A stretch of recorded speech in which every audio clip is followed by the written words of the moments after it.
નમસ્કાર વિદ્યાર્થી મિત્રો, ગઈકાલે આપણે લેક્ચર નંબર 8ની અંદર થોડીક વાત કરી 10.7 નંબરના મુદ્દાની કે જેની અંદર આપણે ક્ષારો વિશે શીખી ગયા. બરાબર, આલ્કલાઇન અધાતુ તત્વોની લાક્ષણિકતાઓ આપણે જોઈ ગયા અને એમાં આપણે થોડુંક ઓક્સાઇડ સંયોજનોની વાત કરી હતી કે ભાઈ સમૂહ નંબર 2ના તત્વો ઓક્સિજન સાથે પ્રક્રિયા કરે એટલે ઓક્સાઇડ આપે, પાણી સાથેની પ્રક્રિયા કરે એટલે હાઇડ્રોક્સાઇડ આપે. પછી આપણે વાત કરી હતી હાઇડ્રોજન સાથેની પ્રક્રિયા. તો બધાને ખબર જ છે કે હાઇડ્રોજન સાથે પ્રક્રિયા કરીને શું આપશે? હાઇડ્રાઇડ આપશે. ક્લિયર? એના પછી આપણે હેલોજન એટલે કે આ સમૂહના તત્વો હેલોજન સાથે પ્રક્રિયા કરીને હેલાઇડ આપે. એમાંય જે પેલો બેરેલિયમ છે એ બેરેલિયમ હેલાઇડ સંયોજનો કયા સ્વરૂપે જોવા મળે? સેતુ સ્વરૂપે જોવા મળે અને એ આપણે હેલો હાઇડ્રેટ સંયોજનો જે છે એમ એ સમૂહમાં ઉપરથી નીચે જાય તેમ તેમ એની પાણી સાથેની ક્ષમતામાં શું થાય? ઘટાડો થાય. એનો મતલબ શું કે તમે મેગ્નેશિયમ ક્લોરાઇડ છે એની સાથે પાણીના અણુઓની સંખ્યા જુઓ 8 મેગ્નેશિયમ પછી તમે કેલ્શિયમ લેશો પાણીના અણુઓની સંખ્યા ઘટશે. જેમ જેમ પરમાણુ ક્રમાંક વધે છે એમ એની શું ઘટશે? એની નીચે તરફ જાય છે તેમ હેલાઇડ હાઇડ્રેટ સંયોજનો બનવાની ક્ષમતા ઘટે છે. સ્ટ્રોન્શિયમ, મેગ્નેશિયમ, કેલ્શિયમ, સ્ટ્રોન્શિયમ પછી તમે બેરિયમ તરફ જાઓ એટલે પાણીના અણુ ફરી પાછા ઘટી જશે અને એની અણુઓની સંખ્યા કેટલી થઈ જશે? માત્ર 2 થઈ જશે. તો એમ કહેવાનો મતલબ સમૂહમાં ઉપરથી નીચે તરફ જઈએ તેમ તેમ એની જે હાઇડ્રેટ હેલો હાઇડ્રેટ બનવાની ક્ષમતામાં શું થાય? ઘટાડો થાય. તો આ પણ એક પ્રકારનો એમસીક્યુ છે જે તમને પૂછી શકાય, જે ગઈકાલના લેક્ચરમાં મેં ચલાવી દીધું. હવે આપણે ઓક્સો એસિડના ક્ષારોની વાત કરીએ. આ ઓક્સો એસિડ એટલે શું કે ઓક્સિજન ની હાજરી હોય અને એના કારણે એનું કન્વર્ઝેશન શેમાં થતું હોય? એસિડ સંયોજન. એની પ્રકૃતિ એસિડ જેવી હોય અને એમાં શું હોય? ઓક્સિજન. ઓક્સો એસિડના ક્ષારો કહેવાય. ક્ષાર એટલે તમને બધાને ખબર છે કે એસિડ અને બેઝનું મિશ્રણ કરો એટલે ક્ષાર બને. તો કયા કયા ઓક્સો એસિડના ક્ષારો આપણે જોવાના છે? એક તો કાર્બોનેટ ક્ષારો જોવાના છે CO3-, પછી સલ્ફેટ આવે SO4- અને NO3-3. આ ત્રણે ત્રણ ક્ષારોની આપણે વાત કરવાની. તો પહેલા ક્ષારની વાત કરીએ કે સમૂહ નંબર 2ના જે તત્વો છે બેરેલિયમ, મેગ્નેશિયમ, કેલ્શિયમ, સ્ટ્રોન્શિયમ એ બધા પાણીમાં કેવા છે? મોટા ભાગે અદ્રાવ્ય. આ જે ધાતુના કાર્બોનેટ છે એ ધાતુના પહેલા આપણે કાર્બોનેટની વાત કરીએ તો કાર્બોનેટ ક્ષાર પાણીમાં કેવા હોય? અદ્રાવ્ય છે. કારણ કે જેમ જેમ સમૂહમાં ઉપરથી નીચે જશો પરમાણુ ક્રમાંક વધશે. પરમાણુ ક્રમાંક વધે કદ મોટું થાય એટલે એની પાણીમાં દ્રાવ્યતામાં શું થશે? ઘટાડો થશે. શરૂઆતના તત્વો થોડાક દ્રાવ્ય છે, ફોર એક્ઝામ્પલ મેગ્નેશિયમ છે, બેરેલિયમ છે, પણ જેમ જેમ કદ વધતું જશે તેમ એમની પાણીમાં દ્રાવ્યતામાં શું થશે? ઘટાડો થાય છે. તેમના દ્રાવ્ય ક્ષારો. હવે આ ધારો કે મારે કેલ્શિયમ કાર્બોનેટ બનાવવું છે તો કેલ્શિયમ જેમાં પણ ઓગળતો હોય, કેલ્શિયમ ધારો કે માની લો કે કોઈ પણ બીજા ક્ષારમાં ઓગળેલો છે તો એના જે ઓગળેલો ક્ષાર છે કેલ્શિયમના ઓગળેલા ક્ષારમાં તમે એમોનિયમ કાર્બોનેટ નાખો અથવા તો સોડિયમ કાર્બોનેટ નાખો તો આપણે એને શું કરી શકીએ છીએ? અવક્ષેપન કરી શકીએ છીએ. દાખલા તરીકે મેં કેલ્શિયમ સલ્ફેટ લીધો છે, બરાબર, માની લો કે કેલ્શિયમનો દ્રાવ્ય ક્ષાર છે. આ દ્રાવ્ય ક્ષારની અંદર મેં સોડિયમ કાર્બોનેટ અથવા તો એમોનિયમ કાર્બોનેટ નાખું તો મને શું મળે? કેલ્શિયમ કાર્બોનેટ મળે. એટલે આને આવું પણ લખ્યું છે કે જો તમારે આ ક્ષારો કાર્બોનિક ક્ષારો મેળવવા હોય તો પહેલા તો એ જે સમૂહ નંબર 2ના તત્વો છે એનો કેવો ક્ષાર લેવો પડે? દ્રાવ્ય ક્ષાર લેવો પડે. મારે કેલ્શિયમ કાર્બોનેટ મેળવવો છે તો કેલ્શિયમનો દ્રાવ્ય ક્ષાર લેવો પડે. મેગ્નેશિયમ કાર્બોનેટ મેળવવો છે તો મેગ્નેશિયમનો દ્રાવ્ય ક્ષાર લેવો પડે. અને એની અંદર કાં તો મારે સોડિયમ કાર્બોનેટ નાખવાનું, કાં તો મારે એમોનિયમ કાર્બોનેટ નાખવાનું. તો એ નાખવાથી ઉત્તરમાં એના શું આવશે? અવક્ષેપ આવશે. ઉત્તરની ઉપર એના શું આવશે? અવક્ષેપ આવશે. ક્લિયર? અને જેમ જેમ પરમાણુ ક્રમાંક વધે, આ બધું તો ખાસ તમારે નોંધવાનું કે જેમ પરમાણુ ક્રમાંક વધે છે તેમ તેમ કાર્બોનિક ક્ષારોની પાણીના દ્રાવ્યતામાં શું થાય? ઘટાડો થાય. જેમ પરમાણુ ક્રમાંક વધે, જેમ પરમાણુ ક્રમાંક વધે તેમ કાર્બોનિક ક્ષારોની પાણીના દ્રાવ્યતામાં શું થાય? ઘટાડો થાય. દ્રાવ્યતા ઘટે છે। આનો મતલબ શું થાય? ધારો કે તમને નીચે સવાલ, આનો મતલબ શું થાય કે નીચેનામાંથી પ્રશ્ન લખાવું છું, નીચેનામાંથી કોની પાણીમાં દ્રાવ્યતા, કોની પાણીમાં દ્રાવ્યતા ઓછી છે। પ્રશ્ન બરાબર સાંભળજો, કોની પાણીમાં દ્રાવ્યતા ઓછી છે। હું તમને ઓપ્શન આપવાની 30% તમારે MCQ જશે, 70% તમારે લખવાનું છે। તો પ્રશ્ન છે મેગ્નેશિયમ કાર્બોનેટ, કેલ્શિયમ કાર્બોનેટ, સ્ટ્રોન્શિયમ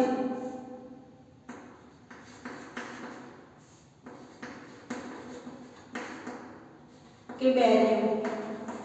તો આમાંથી તમે જો અહીંયા લખ્યું છે કે જેમ પરમાણુ ક્રમાંક વધે, સમૂહ ઉપરથી નીચે જાય પરમાણુ ક્રમાંક વધે, મેગ્નેશિયમ કરતા કેલ્શિયમનો વધારે, કેલ્શિયમ કરતા સ્ટ્રોન્શિયમનો વધારે, સ્ટ્રોન્શિયમ કરતા બેરિયમનો વધારે, તો પરમાણુ ક્રમાંક જેટલો વધુ એટલી પાણીમાં દ્રાવ્યતા ઓછી। તો કોની પાણીમાં દ્રાવ્યતા ઓછી છે? Barium carbonate. એટલે કયો ઓપ્શન સાચો આવશે? D option. ક્લિયર? સમજણ પડી ગઈ? તો આપણે એક પ્રકારનું એમસીક્યુ છે કે જેમ સમૂહ ઉપરથી નીચે જાઓ પરમાણુ ક્રમાંક વધે છે, અને જેમ પરમાણુ ક્રમાંક વધે છે આ કાર્બોનેટ ક્ષારોની પાણીમાં દ્રાવ્યતામાં શું થશે? ઘટાડો થાય છે। બધા જ કાર્બોનેટને તમે ગરમ કરો, કોઈ બી કાર્બોનેટ, દાખલા તરીકે કેલ્શિયમ કાર્બોનેટ છે તો કેલ્શિયમ કાર્બોનેટને તમે ગરમ કરો તો તમને શું મળે? CO2 વાયુના પરપોટાઇપ। કોઈ પણ કાર્બોનેટ ક્ષારોને તમે ગરમ કરો એટલે એમાંથી તમને શું મળશે? CO2 વાયુ મળે છે। એમાં જે બેરિયમ કાર્બોનેટ છે આ યાદ રાખીશું, બેરિયમ BaCO3, બેરિલિયમ લખ્યું છે BeCO3, બેરિલિયમ કાર્બોનેટ છે કેવો છે? અસ્થાયી છે। આ તમારે યાદ રાખવાનું, બેરિલિયમ કાર્બોનેટ કેવો છે? અસ્થાયી છે। અસ્થાયી છે ત્યારે કે અસ્થાયી છે એનો મતલબ શું કે ઝડપથી બીજામાં કન્વર્ટ થઈ જાય, એટલે એને કયા વાતાવરણમાં રાખવામાં આવે છે? CO2 ના વાતાવરણમાં રાખવામાં આવે। જો CO2 ના વાતાવરણમાં ના રાખીએ તો એ પાછો બેરિલિયમ પોતાનું બંધારણ તૂટે, એટલે મતલબ આ પોતે શું થઈ જશે? બીજા કોઈ કમ્પાઉન્ડમાં કન્વર્ટ થઈ જશે। બેરિલિયમ કાર્બોનેટ કેવો છે? Beryllium, not barium, beryllium carbonate કેવો છે? અસ્થાયી છે। અસ્થાયી છે મતલબ એ સ્થિર રહી શકતો નથી, એટલે આપણે એને આ CO3 વાયુ ગુમાવીને એટલે એને આપણે કયા વાતાવરણમાં રાખીએ છીએ? CO2 વાતાવરણમાં રાખવામાં આવે છે। અને કદ વધે, ધન આયનના કદ વધે, મેગ્નેશિયમ કરતા કેલ્શિયમનું વધારે, કેલ્શિયમ કરતા સ્ટ્રોન્શિયમ, સ્ટ્રોન્શિયમ કરતા બે, જેમ કદ વધે એમ એની ઉષ્મીય સ્થિરતામાં પણ શું થાય? વધારો થાય। ધારો કે એમ એવું પ્રશ્ન પૂછું કે નીચેનાથી કોની ઉષ્મીય સ્થાયિકતા વધારે છે? ઉષ્મીય સ્થાયિકતા વધારે છે તો તમારે યાદ રાખવાનું કે પરમાણુ ક્રમાંક વધે, પરમાણુ ક્રમાંક વધે તેમ ઉષ્મીય સ્થાયિકતા વધે। કઈ સ્થાયિકતા? ઉષ્મીય સ્થાયિકતા વધે। તો આમાં પણ જવાબ કયો આવશે? બેરિલિયમ। કારણ કે તમે જો મેગ્નેશિયમ કરતા કેલ્શિયમનું કદ મોટું, કેલ્શિયમ કરતા સ્ટ્રોન્શિયમ, સ્ટ્રોન્શિયમ કરતા બે, પરમાણુ ક્રમાંક વધે, પરમાણુ ક્રમાંક વધે એટલે આયનનું કદ વધે, અને કદ વધે એટલે સ્વાભાવિક છે કે શું વધે? ઉષ્મીય સ્થાયિકતા। એટલે બે એમસીક્યુ મળી ગયા કે પરમાણુ ક્રમાંક વધે તો પાણીમાં દ્રાવ્યતા ઘટે, અને પરમાણુ ક્રમાંક વધે તો ઉષ્મીય સ્થાયિકતા વધે। ઓકે, હવે આપણે જોઈશું એના સલ્ફેટ સંયોજન। સલ્ફેટ સંયોજન એટલે એમાં કયો સમૂહ આવે? SO4 -2। યાદ રાખો, વીજભાર વળાંક તો ખબર નથી, સમૂહ નંબર 2 ના તત્વો છે એટલે એની સાથેના જે ક્ષારો આવશે એ પણ કેવા હશે?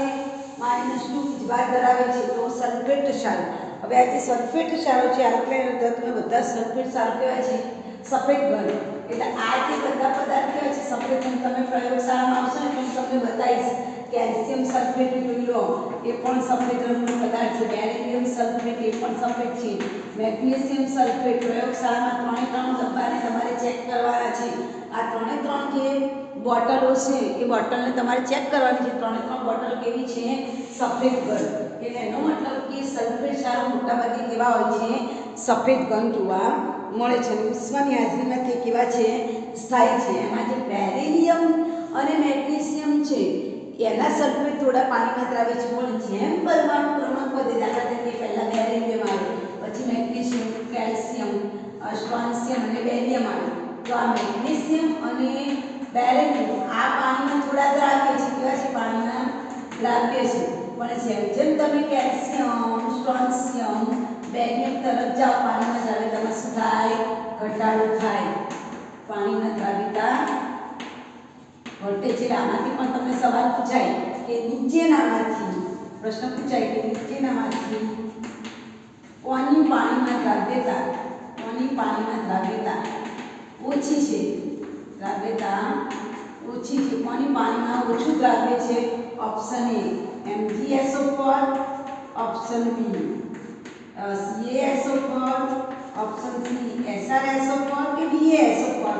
તો જેમ પરમાણુ ક્રમાંક વધે યાદ રાખવાનું શું ઘટે? પાણીમાં દ્રાવ્યતા ઘટે. એટલે આમાં પણ શું આવશે? BaSO4. અને પૂછાય કે કોની દ્રાવ્યતા વધારે છે તો કોની આવે?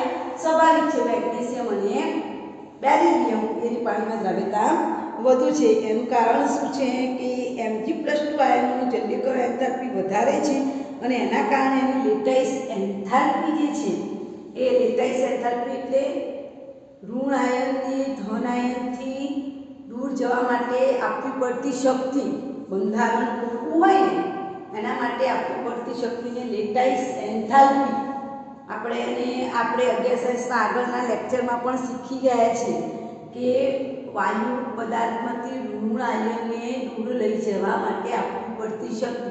માની લો કે આમાં CaSO4 છે તો SO4 આયનને કેલ્શિયમથી દૂર લેવા માટે જેટલી શક્તિ આપવી પડે એ એના કરતાં પણ ડબલ શક્તિ એની પાસે છે, એટલે એ પાણીમાં વધુ દ્રાવ્ય છે.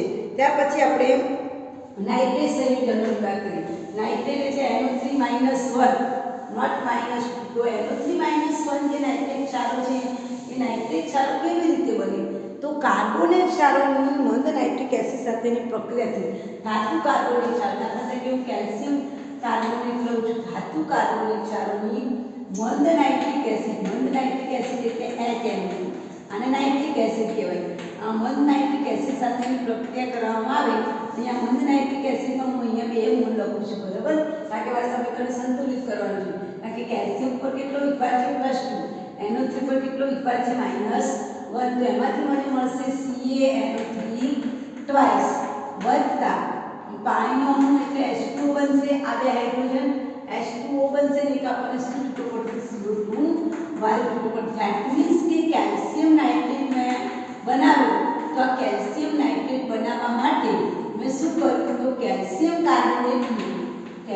કાર્બોનેટ છે એ કેલ્શિયમ કાર્બોનેટની મેં કોની સાથે પ્રક્રિયા કરાવી? મંદ નાઇટ્રિક એસિડ સાથે.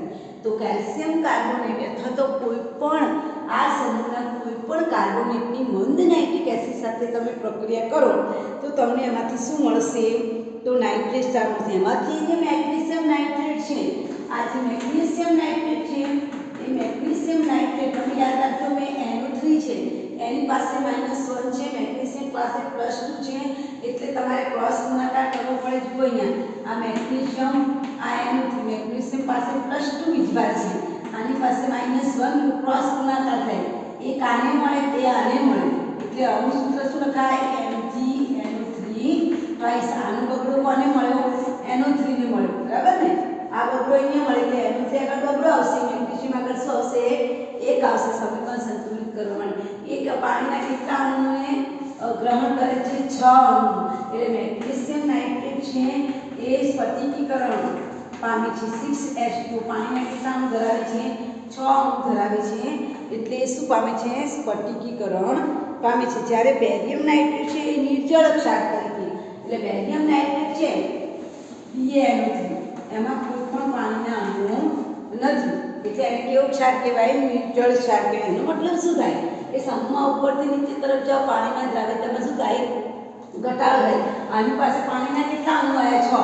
કેલ્શિયમ પાસે જાઓ તો 4 થાય, સ્ટોન્સિયમ પાસે જાઓ તો 2 થાય, એનાથી નીચે જાઓ તો પાણીમાં દ્રાવ્યતામાં શું થાય? ઘટાડો થાય. તો અહીંયા પણ આ પ્રશ્ન યાદ રાખો, જેમ કદ વધે છે તેમ પાણીમાં દ્રાવ્યતામાં શું થશે? ઘટાડો જોવા મળે છે. અને બધાને જ ગરમ કરતા લિથિયમ નાઇટ્રેટની જેમ વિઘટન પામીને ઓક્સાઇડ આપે છે. અને આ નાઇટ્રેટ છે એને તમે ગરમ કરો એટલે એમાંથી તમને શું મળે? તો તમારા પુસ્તકમાં લખ્યું છે કે એમાંથી તમને શું મળશે? વિઘટન પામીને લિથિયમ નાઇટ્રેટની જેમ વિઘટન પામીને ઓક્સાઇડ આપે. આ પણ શું આપણે દાખલા તરીકે મેગ્નેશિયમ નાઇટ્રેટ છે એનું ગરમ કરું તો મેગ્નેશિયમ નાઇટ્રેટની ગરમ કરવાથી મને શું મળે? મેગ્નેશિયમ ઓક્સાઇડ મળે. બધા એની બાકીના બધા વાયુ નીકળે પણ મેગ્નેશિયમ ઓક્સાઇડ અગત્યનું મળે. તો આ થઈ ગયું તમારું અગત્યની લાક્ષણિકતાઓ. ત્યાર પછી આપણે મુદ્દો છે 10.8 કે બેરિલિયમ સમૂહના અન્ય તત્વોથી કેમ એની વાત કરીએ.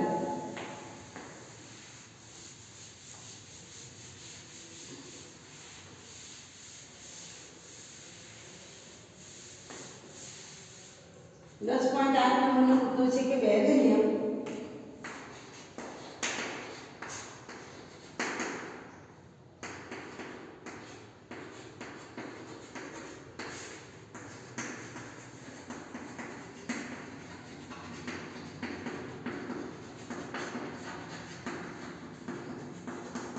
અલગ પડે છે. તો કેમ? એના ત્રણ મુખ્ય કારણો છે કે આ બેરેલિયમ આપણે બધાને ખબર છે કે સમૂહનું પહેલું તત્વ બાકીના બધા તત્વો કરતાં કેવું હોય? અલગ હોય. તો એનું કારણ શું? તો પહેલું રીઝન એ છે કે સમૂહનું પહેલું તત્વ છે એ કદમાં કેવું હોય? નાનું હોય. એની પરમાણુ ત્રિજ્યાની આયનીકરણ એન્થાલ્પી વધુ હોય, પણ એની જે કદ છે કેવો હશે? નાનું હશે. તો પહેલું કારણ બેરેલિયમ બાકીના સમૂહથી કેવો કદમાં કેવો છે? કદ નાનું, અને એની પરમાણુ ત્રિજ્યા, આયોનિક ત્રિજ્યા અને જલીયકરણ એન્થાલ્પી કેવી છે? વધુ છે. આયનીકરણ ત્રિજ્યા, આયોનિક ત્રિજ્યા, આયોનિક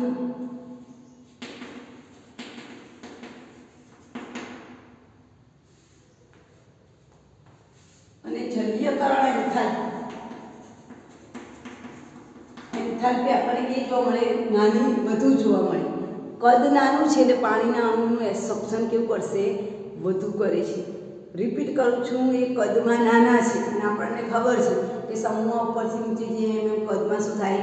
વધારે. પહેલું તત્વ છે એનું કદ નાનું છે, પણ સામે એની શું વધારે છે? આયનીકરણ એન્થાલ્પીનું મૂલ્ય વધારે છે.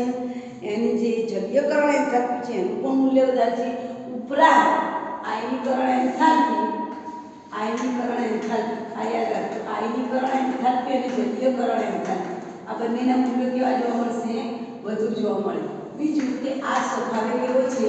સહસંયોજક છે. કારણ કે કદ નાનું છે એટલે બીજા બધા સાથે શું બનાવશે?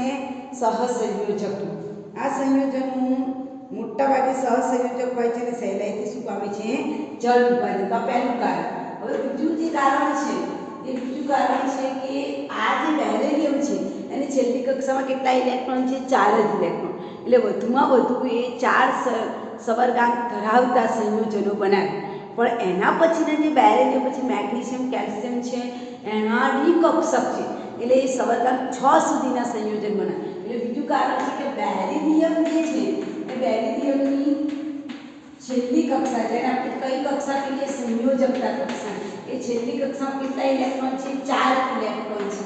માટે તે કેવા સવર્ગાંક વાળો પદાર્થ બનાવશે? સવર્ગાંક 4 ધરાવતો હોય એવા સંયોજન બનાવશે. જ્યારે સમૂહના અન્ય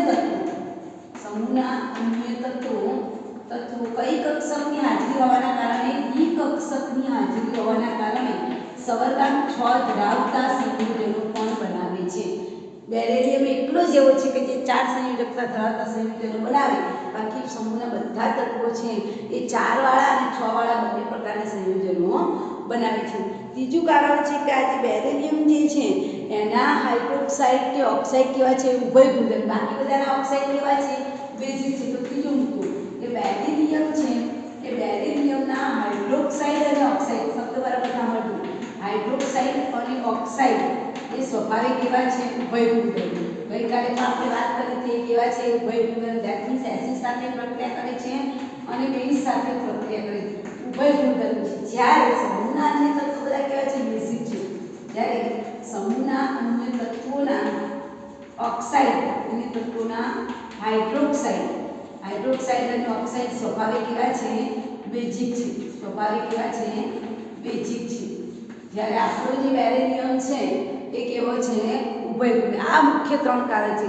રિપીટ કરું છું કે બેરેલિયમનું કદ નાનું છે પણ એની આયનીકરણ એન્થાલ્પી, એની જલીયકરણ એન્થાલ્પી વધુ છે. ઉપરાંત એ સહસંયોજક બંધ બનાવે છે. બાકી બધા જ આયોનિક બંધ બનાવે એટલે અલગ પડે. નંબર 2, બેરેલિયમની છેલ્લી કક્ષામાં 4 જ ઇલેક્ટ્રોન છે એટલે 4 જ સવર્ગાંક ધરાવતા સંયોજનો બનાવે.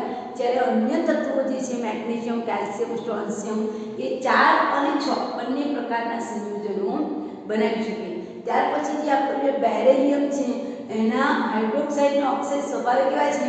ઉભયભૂંડક છે. જ્યારે અન્ય તત્વોના જે જે સંયોજનો છે એ કેવા છે, નિશ્ચિત છે. તો આ મુખ્ય 3 કારણોસર બેરિલિયમ છે કે અન્ય તત્વો દ્વારા કેવો પડે છે, જુદો પડે છે. તો બેરિલિયમ કોની સાથે સામ્યતા ધરાવે, જેમ લિથિયમ મેગ્નેશિયમ સાથે વિકર્ણ સંબંધ ધરાવે.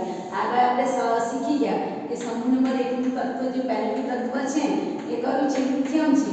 સમૂહ નંબર 2 નું પહેલું તત્વ કયું છે, બેરિલિયમ છે. તો આ લિથિયમ એના પછીના સમૂહ મેગ્નેશિયમ સાથે કેવો સંબંધ ધરાવે છે, વિકર્ણ સંબંધ ધરાવે છે. તો આ મારો જે બેરિલિયમ છે એ સમૂહ નંબર 13 નું બીજું તત્વ છે. સમૂહ નંબર 13 નું પહેલું તત્વ બોરોન છે. બોરોન પછી કયું આવે, એલ્યુમિનિયમ. તો આ બોરોન કોની સાથે વિકર્ણ સંબંધ ધરાવે છે, એલ્યુમિનિયમ. તો હવે આપણે બોરોન એલ્યુમિનિયમ સાથેની સામ્યતા એટલે સરખાપણું. સામ્યતા એટલે શું થાય, સરખાપણું. તો પહેલું કારણ શું કે બેરિલિયમની પરમાણુ ત્રિજ્યાનું કદની જેટલી ને જેટલું પરમાણુનું કદ લગભગ કોનું છે, એલ્યુમિનિયમ. પહેલું કારણ શું કે બેરિલિયમ અને એલ્યુમિનિયમના પરમાણુય કદ લગભગ કેવા છે, સરખા છે. પરમાણુય કદ લગભગ સરખા છે અને લગભગ કેટલા છે, 13 પિકોમીટર. એની પરમાણુ ત્રિજ્યાનું માપ પણ તમને આપેલું છે, લગભગ 13 પિકોમીટર છે. પહેલું રીઝન કે બંનેની લગભગ પરમાણુ ત્રિજ્યા કેવી છે, સરખી છે, બરાબર. અને એ પણ બંનેના સરખા જોવા મળે છે, બરાબર. પછી નંબર 1 કે એલ્યુમિનિયમની જેમ બેરિલિયમ પણ ઝડપથી એસિડ સાથે પ્રક્રિયા કરતું નથી. પહેલું કારણ. ચાલો આ એક રીઝન થઈ. પછી બીજું રીઝન કે બેરિલિયમની જેમ એલ્યુમિનિયમ જેમ એસિડ સાથે ઝડપથી પ્રક્રિયા ના કરે, એલ્યુમિનિયમની જેમ બેરિલિયમ પણ એસિડ સાથે, એસિડ એટલે એસિડ સાથે ઝડપથી પ્રક્રિયા કરતું નથી. જો બેરિલિયમ પ્રક્રિયા ના કરે એમ એલ્યુમિનિયમ પણ પ્રક્રિયા ના કરે. કહેવાનો મતલબ પોતાની પર એનું પડ જામી જાય, પણ રાસાયણિક પ્રક્રિયા કરતું નથી. આ બીજું કારણ છે. ચાલો એના પછી જે બેરિલિયમ હાઇડ્રોક્સાઇડ અધિક આલ્કલીમાં દ્રાવ્ય થાય છે અને BeOH ટ્વાઇસ આપે છે, એમ એલ્યુમિનિયમ પણ હાઇડ્રોક્સાઇડમાં AlOH4 ને મળતું આવે છે. બેરિલિયમ જે છે, આ બેરિલિયમ એ અધિક હાઇડ્રોક્સાઇડ તમે નાખો તો BeOH4 બનાવે. તેમ મારો એલ્યુમિનિયમ પણ કયું સંયોજન બનાવે, AlOH4. બરાબર, સમજણ પડે છે. બેરિલિયમ જેમ વધુ પ્રમાણમાં તમે આલ્કલી નાખો ને તો વધુ OH- આયનને એસઅપ કરીને બેરિલિયમ ટેટ્રાહાઇડ્રોક્સાઇડ બનાવે. તો એવું ને એવું મારો એલ્યુમિનિયમ પણ શું બનાવે, ટેટ્રા. એટલે બંને સરખા છે, કદ સરખું છે, બંને એસિડ સાથે પ્રક્રિયા નથી કરતા, બંનેના હાઇડ્રોક્સાઇડ છે, ચતુર્થક જ છે. નંબર 4 કે બેરિલિયમ અને એલ્યુમિનિયમના ક્લોરાઇડ છે એ સેતુયુક્ત બંધારણ ધરાવે. તમે જુઓ, ગઈકાલે આપણે એક સેતુયુક્ત બંધારણ જોયું તો પહેલું રીઝન બંનેની પરમાણુ ત્રિજ્યા સરખી, બીજું રીઝન એસિડ સાથે પ્રક્રિયા નથી કરતા, ત્રીજું રીઝન બંને સરખા હાઇડ્રોક્સાઇડ બનાવે, ચોથું રીઝન છે કે બંનેના જે હેલાઇડ સંયોજનો છે, બેરિલિયમ હેલાઇડ અને એલ્યુમિનિયમ હેલાઇડ, એ બંને કેવું બંધારણ ધરાવે છે, સેતુ. જેમ કે BeCl2 એ સેતુ બંધારણ ધરાવે છે, એવી રીતે મારો AlCl3 એ પણ કેવું બંધારણ ધરાવે છે, સેતુ બંધારણ ધરાવે. ગઈકાલે આપણે BeCl નું બંધારણ જોયું. આવું સેતુ બંધારણ આપણે ગઈકાલે જોયું, તમને યાદ જ હશે. ગઈકાલે આપણે આવું સાંકળ સ્વરૂપનું બંધારણ જોયું જે તમને ખબર જ હશે, બરાબર. એવી રીતે આપણે એલ્યુમિનિયમ પણ એવું સેતુયુક્ત બંધારણ ધરાવે છે, બરાબર. આ એલ્યુમિનિયમ પણ કેવું બંધારણ ધરાવે છે, સેતુયુક્ત બંધારણ ધરાવે છે. અને એના કારણે આ AlCl3 છે એનો ઉપયોગ થાય છે ફિડલ-ક્રાફ્ટ પ્રક્રિયામાં ઉદ્દીપક તરીકે. તો આ પ્રશ્ન પણ વેરી મોસ્ટ MCQ કે ફિડલ-ક્રાફ્ટ ઉદ્દીપક તરીકે કયો પદાર્થ વપરાય છે, તો નિર્જળ AlCl3. આ તમે યાદ રાખજો, આ પ્રશ્ન વારંવાર MCQમાં પૂછાઈ ગયો છે. ફિડલ-ક્રાફ્ટ ઉદ્દીપક તરીકે કયો પદાર્થ વપરાય છે, AlCl3 વપરાય છે. ઓકે, તો આ કારણોસર બેરિલિયમ જેમ બેરિલિયમ BeF4 બનાવે એવી રીતે એલ્યુમિનિયમ પણ શું બનાવશે, AlF6 બનાવે છે. આ બધા કારણોસર બેરિલિયમ અને એલ્યુમિનિયમ એકબીજા સાથે શું ધરાવે છે, સામ્યતા ધરાવે. બેરિલિયમ અને એલ્યુમિનિયમ સંકીર્ણ સંયોજનો બનાવે. બેરિલિયમ BeF4 નું સંકીર્ણ સંયોજન બનાવે છે, તો એલ્યુમિનિયમ પણ AlF6 નામનું સંપૂર્ણ સંયોજન બનાવે છે. આ 5 કારણોસર બેરિલિયમ અને એલ્યુમિનિયમ વચ્ચે કયો સંબંધ છે? વિકર્ણ સંબંધ છે. ઓકે, હવે એના પછીનો જે ટોપિક છે તમારી પરીક્ષામાં 10.9 અને 10.10 નંબરનો મુદ્દો નથી. તમારી પરીક્ષામાં આ વખતે કોવિડ-19 ના કારણે પૂછાવાનો નથી, પણ હું એની પ્રાથમિક માહિતી તમને આપી દઈશ અને આપણે આ ચેપ્ટર પૂર્ણ કરીશું. અને આ ચેપ્ટરનું ટેસ્ટ શનિવારે લેવામાં આવશે અને હવે પછી પ્રકરણ નંબર 7 કે સંતુલન છે એને આપણે ચાલુ કરીશું. બરાબર. હવે જે મુદ્દા નંબર 10.9 છે જે આ વર્ષે તમારામાં કોવિડ-19 ના કારણે છે ને એની થોડી ચર્ચા કરીએ. તો 10.9 નંબરનો મુદ્દો છે, એમાં આપેલું છે કેલ્શિયમના કેટલાક અગત્યના સંયોજનો. હું તમને વાત કરું તો કેલ્શિયમના કેટલાક અગત્યના સંયોજનો, કેટલાક અગત્યના સંયોજનો. તો પહેલા તો કેલ્શિયમના કયા કયા સંયોજનો છે એની વાત કરીએ. પહેલું સંયોજન છે કેલ્શિયમ ઓક્સાઇડ, કે જેને તમે કોલેજનું પણ કહી શકો, કેલ્શિયમ ઓક્સાઇડ પણ કહી શકો અને લાઇમસ્ટોન પણ કહી શકો, ક્વિક લાઇમ પણ કહી શકો. બરાબર. કેલ્શિયમ ઓક્સાઇડ છે, કેલ્શિયમ હાઇડ્રોક્સાઇડ છે જેને આપણે ફોડેલો ચૂનો કહીએ છીએ, કેલ્શિયમ સલ્ફેટ છે જેના પાણી સાથેના બંધારણને આપણે થિયોરી કહીએ છીએ, કેલ્શિયમ કાર્બોનેટ છે, પછી પ્લાસ્ટર ઓફ પેરિસ જેને POP જેનું શોર્ટ ફોર્મ છે POP. P એટલે પ્લાસ્ટર, O એટલે ઓફ અને P એટલે પેરિસ, પ્લાસ્ટર ઓફ પેરિસ, જેને આપણે બંધારણ છે CaSO4 બનાવ H2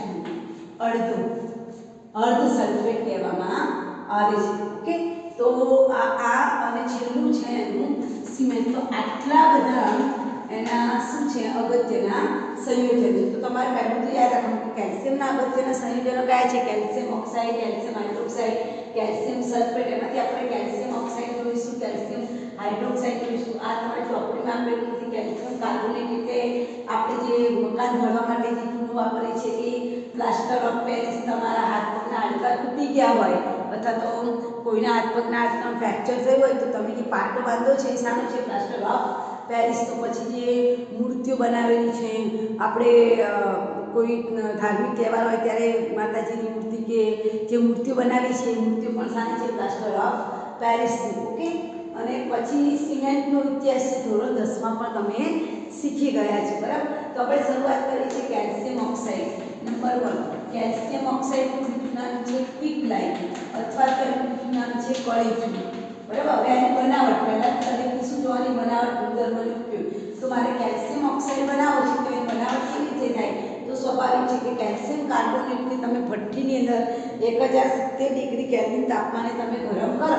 કેલ્શિયમ કાર્બોનેટ છે તમને બધાને ખબર છે, આ કેલ્શિયમ કાર્બોનેટને 1070 થી 1200 ડિગ્રી કેલ્વિન તાપમાને તમે ગરમ કરો તો તમને એમાંથી એટલે કળી ચૂનો મળે. બરાબર. આ પ્રક્રિયા કેવી છે? રિવર્સ છે. એટલે જેવો CO2 વાયુ બને કે તરત જ CO2 ને શું કરી દેવું પડે? દૂર કરી દો. જો તમે આ CO2 ને દૂર ના કરો તો વળી પાછા CO2 સાથે પ્રક્રિયા કરીને શું કરે? કેલ્શિયમ કાર્બોનેટ બને. એટલે પહેલી એની બનાવટ થઈ ગઈ. ચાલો, બનાવટ તો કેવી રીતે થાય? તો કેલ્શિયમ કાર્બોનેટનું વિઘટન થાય એટલે શું બને? કેલ્શિયમ ઓક્સાઇડ બને. હવે આપણે એના શું જોઈશું? ગુણધર્મો જોઈશું. તો બધાને જ ખબર છે કેલ્શિયમ કાર્બોનેટ એટલે કળી ચૂનો. કળી ચૂનો કેવો હોય? સફેદ હોય. એટલે એના ગુણધર્મો તમને આપેલા છે. જુઓ, કેલ્શિયમ ઓક્સાઇડ એ સફેદ અસ્ફટિકમય ઘન પદાર્થ છે. કેવો છે? સફેદ અસ્ફટિકમય. અસ્ફટિકમય એટલે એકદમ શાઇનિંગ વાળો ન હોય. બરાબર. અસ્ફટિકમય. પછી એનું ગલનબિંદુ બધા કરતાં હાઈએસ્ટ છે. એને ઓગાળવું નોટ પોસિબલ. તેનું ગલનબિંદુ સૌથી હાઈએસ્ટ છે 2870 ડિગ્રી કેલ્વિન તાપમાને છે. અને આ જે પદાર્થ છે એ જો પડ્યો હોય તો પાણી સાથે પ્રક્રિયા કરે, હવામાં જો તમે પડી રાખો ને તો પાણી સાથે પ્રક્રિયા કરીને શું બનાવે? ફોડેલો ચૂનો બનાવે. તમે એને પાણીમાં નાખો ને તો એ ચૂનો ફૂટે અને ચૂનાને ફૂટવાની પ્રક્રિયાને શું કહેવાય? ફોડેલો ચૂનો કહેવાય. અને આ પાણી વાતાવરણમાં CO2 વાયુ હોય એમાંથી શું બનાવે? CO3 બનાવે. આ બી એને અગત્યનો ગુણધર્મ છે કે કળી ચૂનાને તમે પાણીમાં નાખો તો એ કળી ચૂનો ફૂટે અને એમાંથી શું બને? કેલ્શિયમ હાઇડ્રોક્સાઇડ, જેને આપણે શું કહીએ છીએ? ફોડેલો ચૂનો કહીએ છીએ. અને CO2 સાથે પ્રક્રિયા કરીને શું બનાવે છે? CO3 બને છે. અને આ જે ચૂનાની ફૂટવાની પ્રક્રિયા છે એને સ્લેકિંગ લાઇન કહેવામાં આવે છે. આ જે ચૂનો ફૂટે છે આ પ્રકારને શું કહેવાય? સ્લેકિંગ લાઈન. સ્લેકિંગ કરવું, ચૂનાનું તૂટવાની ઘટનાને શું કહેવાય છે? સ્લેકિંગ લાઈન કહેવામાં આવે છે. અને એ સોડા લાઈન બને છે. ચૂનાને જ્યારે સોડા સાથે ફોડવામાં આવે છે ત્યારે કળી ચૂનાને જ્યારે સોડાની સાથે ફોડવામાં આવે છે ત્યારે સોડા લાઈન બને છે. અને તે બેઝિક ઓક્સાઇડ હોવાથી ઊંચા તાપમાને એસિડિક ઓક્સાઇડ સાથે સંયોજાય છે. આ એના ગુણધર્મો. હવે એનો ઉપયોગ, તો કળી ચૂનાનો ઉપયોગ આપણે શેના માટે કરીએ? બધાને જ ખબર છે. શેના માટે કરીએ? સિમેન્ટની બનાવટમાં પ્રાથમિક પદાર્થ તરીકે એનો ઉપયોગ થાય. પછી કોસ્ટિક સોડામાંથી NaCO3ના ઉત્પાદનમાં પહેલું જે સિમેન્ટની બનાવટમાં બધાને યાદ રાખવાનું કે આ કેલ્શિયમના બધા સંયોજનો મોટાભાગે શેમાં વપરાય? તો સિમેન્ટમાં. એનો ઉપયોગ બનાવટ તરીકે ગુણધર્મ તરીકે ઉપયોગ એક તો સિમેન્ટની બનાવટમાં, રાઈટ. પછી બીજું છે, બીજો ઉપયોગ તમને આપેલો છે કે આ જે કેલ્શિયમ ઓક્સાઇડ છે એનો ઉપયોગ આપણે કોસ્ટિક સોડામાં. કોસ્ટિક સોડા એટલે શું? NaOH. આગળ પણ મેં તમને શીખવાડ્યું છે. NaOH એટલે કોસ્ટિક સોડા અને KOH એટલે કોસ્ટિક પોટાશ. આ તમારે યાદ રાખી દેવાનું. આને કોસ્ટિક પોટાશ કહેવાય અને શું કહેવાય? કોસ્ટિક સોડા કહેવાય, રાઈટ. આ NaOH છે એ NaOHના ઉત્પાદનમાં, કોસ્ટિક સોડામાંથી Na2CO3ના ઉત્પાદનમાં, કોના ઉત્પાદનમાં? સોડિયમ કાર્બોનેટના ઉત્પાદનમાં. ત્યાર પછી તમને ખબર હોય તો શેરડી શર્કરા, શેરડીના ઉદ્યોગો તમે જોયા છે ને, તો એ શર્કરાના શુદ્ધિકરણમાં તથા રંગો કોનો ઉપયોગ? શર્કરાના શુદ્ધિકરણ, શર્કરાના શુદ્ધિકરણ. તો આ ત્રણેયનો ઉપયોગ થઈ ગયા સિમેન્ટની બનાવટમાં, NaCO3ની બનાવટમાં અને શર્કરાના શુદ્ધિકરણમાં. ત્યાર પછી બીજા નંબરનું જે અગત્યનું સંયોજન છે કેલ્શિયમ હાઇડ્રોક્સાઇડ. હમણાં કીધું તેમ એની બનાવટ જોઈએ. બીજા નંબરનું સંયોજન કયું છે? Calcium hydroxide. તેનું બીજું નામ છે ફોડેલો ચૂનો. ચાલો આ બનાવવું છે તો આગળ આપણે કીધું તેમ કે કેલ્શિયમ ઓક્સાઇડ છે એની પાણી સાથે તમે પ્રક્રિયા કરો એટલે એ ચૂનો ફૂટે છે અને એમાંથી શું બને છે? Calcium hydroxide. તેની બનાવટ બહુ સરળ છે કે તમે કળી ચૂનામાં પાણીને ઉમેરો તો એ ઉમેરવાથી ફૂટે છે અને ફૂટવાથી જે બને છે એને આપણે શું કહીએ છીએ?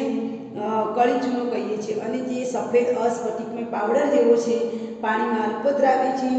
જલીય દ્રાવણને ચૂનાનું પાણી કહેવામાં આવે છે. તે ભીંજવેલા ચૂનાનું નિલંબન મિલ્ક ઓફ મેગ્નેશિયા તરીકે, મિલ્ક ઓફ લાયમ તરીકે ઓળખવામાં આવે છે. ચૂનાનું, ભીંજવેલા ચૂનાનું નિલંબન. આ શબ્દ યાદ રાખજો, ભીંજવેલા.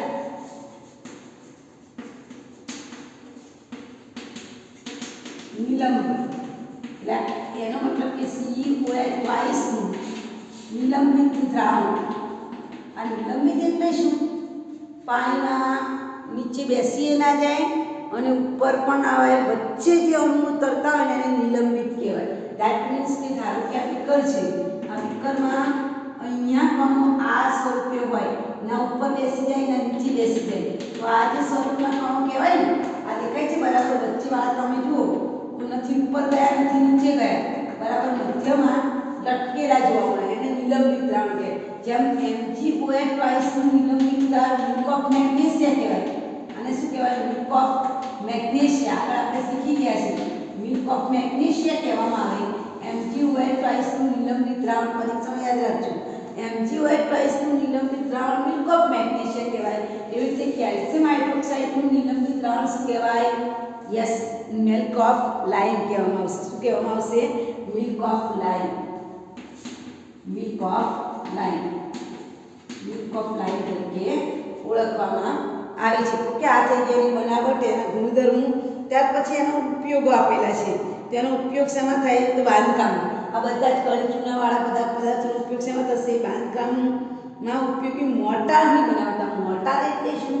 તમારા પદાર્થની અંદર મજબૂતાઈ અથવા તો જંતુનાશક બનાવવા માટે જે ઉમેરવામાં આવે છે, જંતુઓ ખાઈ ના જાય તેને આપણે શું કહીશું? મોર્ટાર.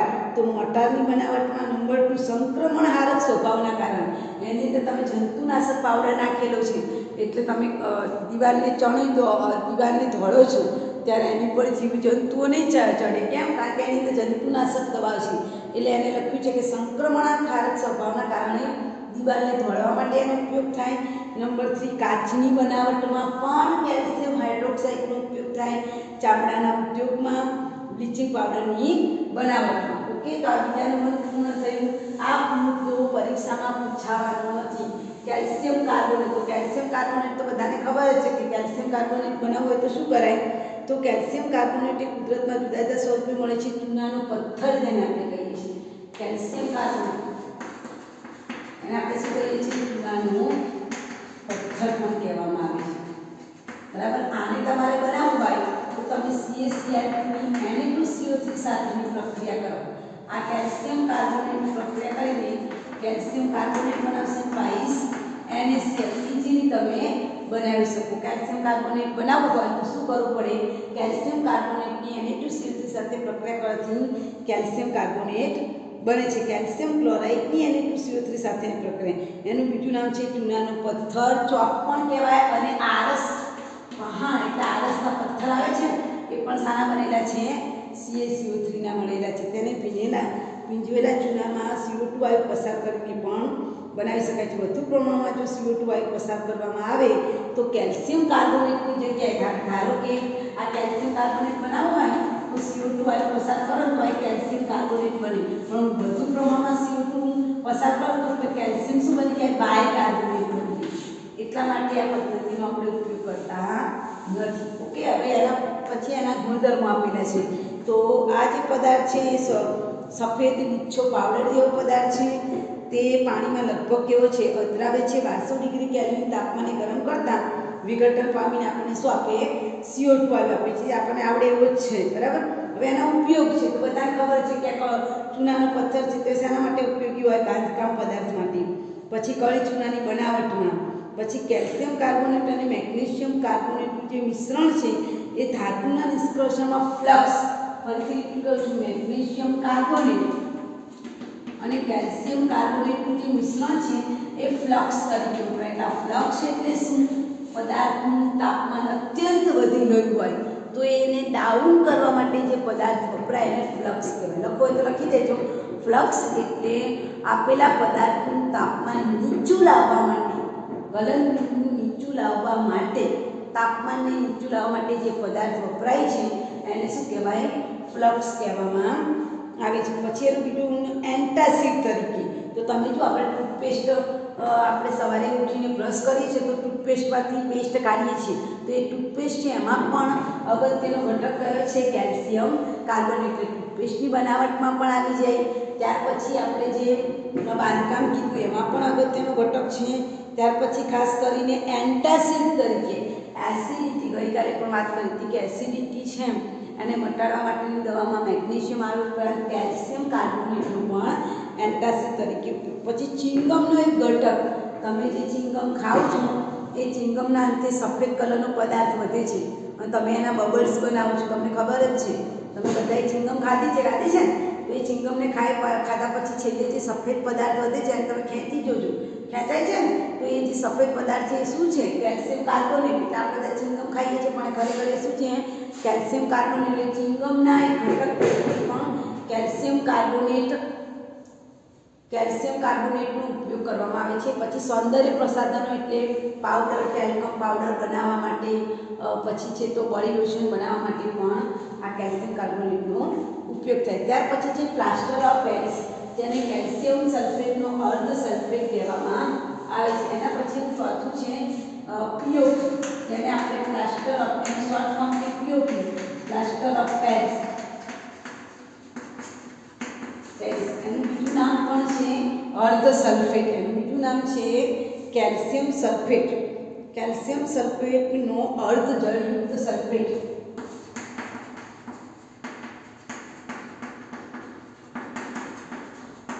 અર્ધ જળયુક્ત એટલે કેલ્શિયમ સલ્ફેટનો એક અણુ હોય તો એના અડધા પાણીના અણુ હોય. તમે કેલ્શિયમ સલ્ફેટના 2 અણુ લો તો પાણીનો અણુ 1 આવે. કેલ્શિયમ સલ્ફેટનો અણુ 1 લો તો પાણીના અણુ કેટલા આવે? અડધા આવે. એના માટે તમારે CaSO4 જેને આપણે શું કહીએ છીએ? જીપ્સમ કહીએ છીએ. આ જીપ્સમનું બીજું નામ શું છે? ચિરોડી. આ પણ પરીક્ષામાં વેરી મોસ્ટ તમને પૂછાય છે. જીપ્સમનું બીજું નામ શું છે? ચિરોડી. ચિરોડીનું અણુસૂત્ર લખો તો CaSO4 ઇન્ટુ ટ્વાઇસ H2 એ કોનું અણુસૂત્ર છે? જીપ્સમનું અણુસૂત્ર છે. આ જે જીપ્સમ છે એ જીપ્સમને 393 ડિગ્રી કેલ્વિન તાપમાને તમે ગરમ કરો. આનું જીપ્સમના ધારો કે 2 અણુ લો, CaSO4 ઇન્ટુ ટ્વાઇસ H2, એના મેં કેટલા અણુ લીધા? 2 અણુ લીધા, અને એને 393 ડિગ્રી કેલ્વિન તાપમાને ગરમ કરું તો એમાંથી મને શું મળે? તો પ્લાસ્ટર ઓફ પેરિસ મળે.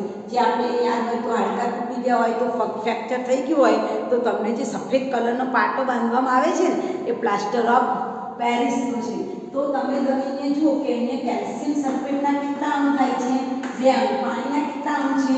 ટોટલ થઈને 2 થી 4 છે. પણ જ્યારે પ્લાસ્ટર ઓફ પેરિસ બનશે, જો કેલ્શિયમ સલ્ફેટ 2 હશે તો પાણીનો અણુ કેટલો આવે?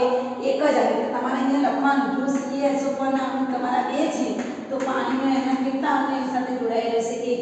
તો બાકીના પાણીના અણુ ઉડી જશે. 4 હતા ને 4 માંથી 3 પાણીના અણુ ઉડી જશે. તો આ ટાઈપનું જે બંધારણ છે કે જેમાં કેલ્શિયમના જેટલા અણુ છે એના કરતાં અડધા અણુ આના હોય પાણીના અણુ હોય, એટલે એને અર્ધ સલ્ફેટ કહેવામાં આવે.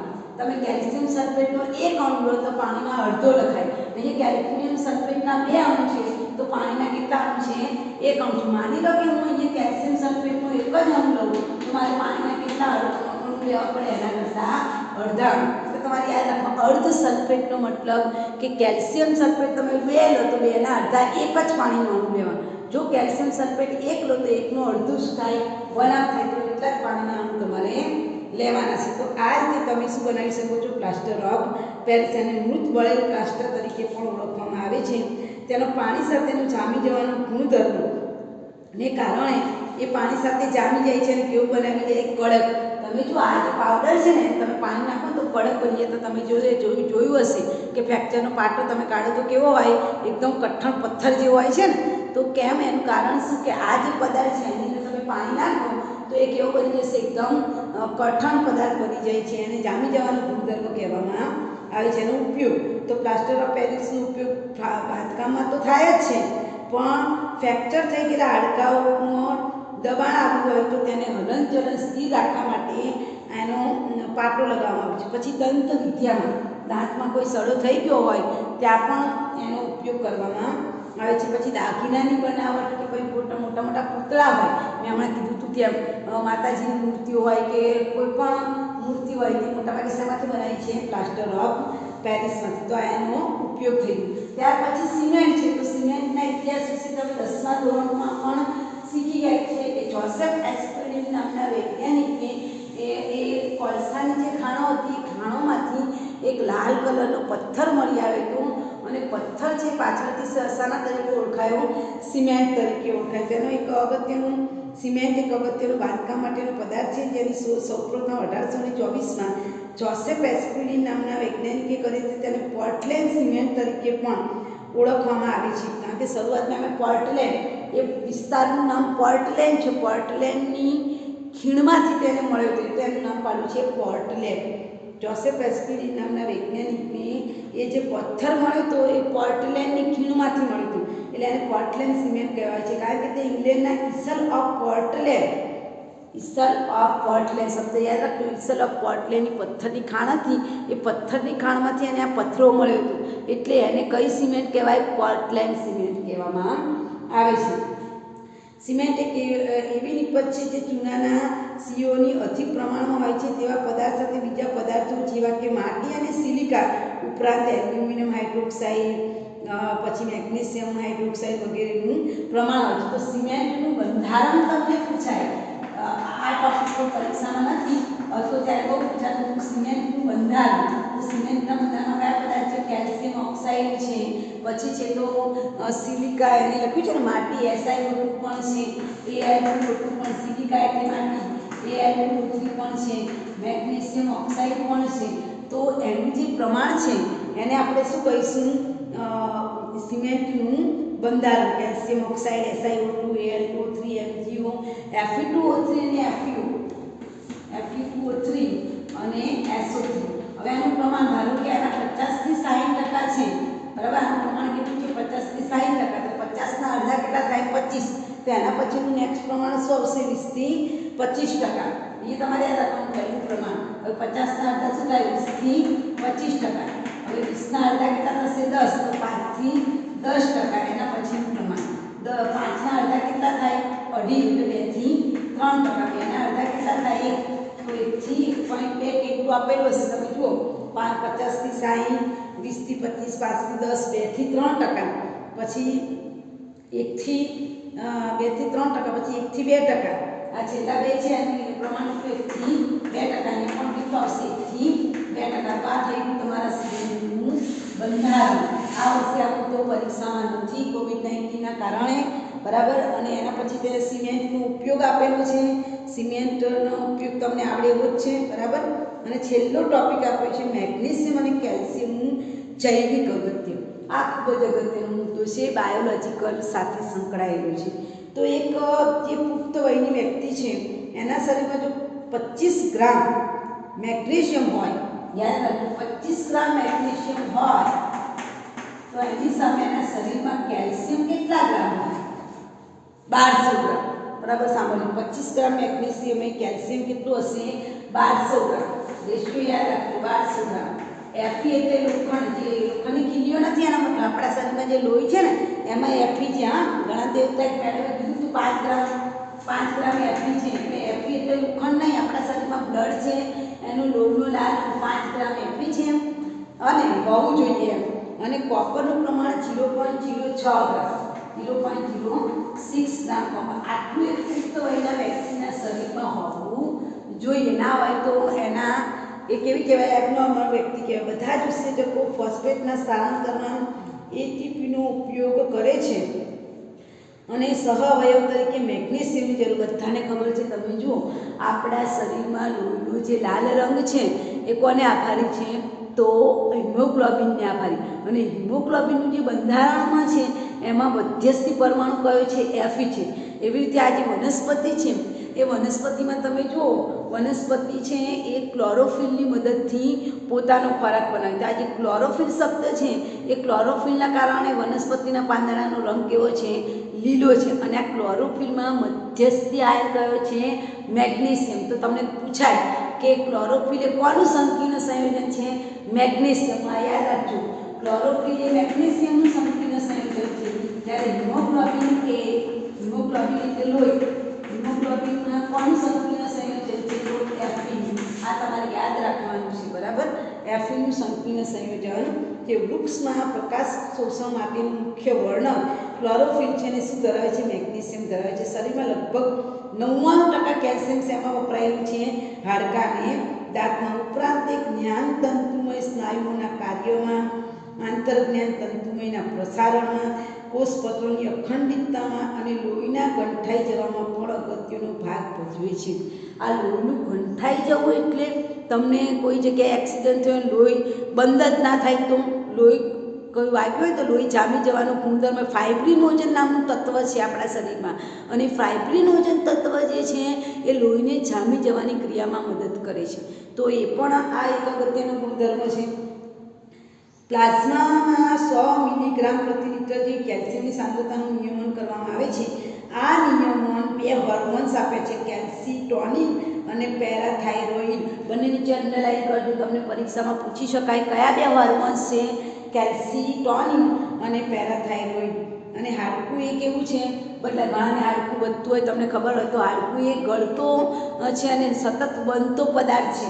એ સ્થાયી કે એવો પદાર્થ નથી, નિષ્ક્રિય પદાર્થ નથી, પણ સતત ઓગળતો જતો અને પુનઃ બનતો પદાર્થ છે, બરાબર. તો અહીંયા આપણે આ પ્રકરણ પૂર્ણ કરીએ છીએ. શનિવારે આ ચેપ્ટરનો ટેસ્ટ રાખીશું અને આવતીકાલથી આપણે સંતુલન નામનું પ્રકરણ શરૂ કરીશું. Okay, all the best.